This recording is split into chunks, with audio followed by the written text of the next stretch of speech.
Patna high court के फैसले पर रोक से सुप्रीम कोर्ट का इनकार। बढ़ी आरक्षण सीमा पर रोक को बिहार ने दी थी चुनौती। सितंबर में होगी सुनवाई। बिहार में आरक्षण बढ़ाने पर सोमवार को सुप्रीम कोर्ट में सुनवाई हुई। कोर्ट ने फिलहाल हाईकोर्ट के उस फैसले पर रोक लगाने से इनकार कर दिया है जिसमें पटना हाईकोर्ट ने आरक्षण सीमा बढ़ाने के फैसले को रद्द कर दिया है। सुप्रीम कोर्ट इस पर सुनवाई को तैयार हो गया है। सितंबर में मामले पर सुनवाई होगी।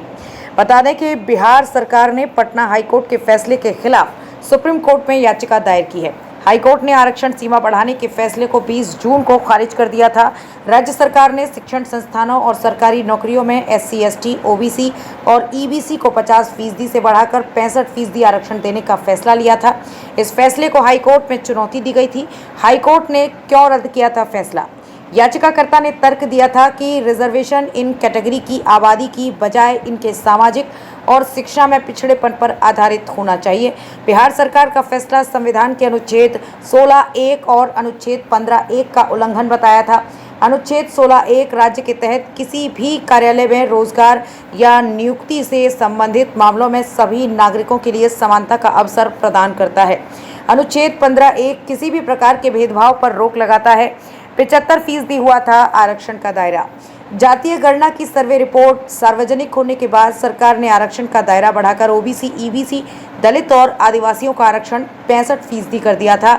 इसमें आर्थिक रूप से पिछड़े सवर्णों को बिहार में सरकारी नौकरियों और उच्च शैक्षणिक संस्थानों में मिलने वाले 10% आरक्षण को मिलाकर कोटा को बढ़ाकर 75% तक कर दिया गया था।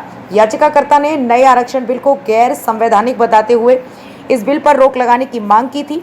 चीफ जस्टिस ने सुनवाई करते हुए कहा था कि फिलहाल इस बिल पर रोक नहीं लगाई जा सकती है। अदालत ने बिहार सरकार से अपना पक्ष रखने के लिए जवाब दाखिल करने का आदेश दिया था। इसके बाद कोर्ट के फैसला सुनाने की बात कही थी। याचिकाकर्ता की ओर से कहा गया था कि ये समानता के अधिकार का उल्लंघन है क्योंकि राज्य सरकार ने जाति आधारित गणना की। इसके आधार पर आरक्षण का दायरा बढ़ाया जबकि सामाजिक और शैक्षणिक आधार पर बढ़ाना चाहिए था।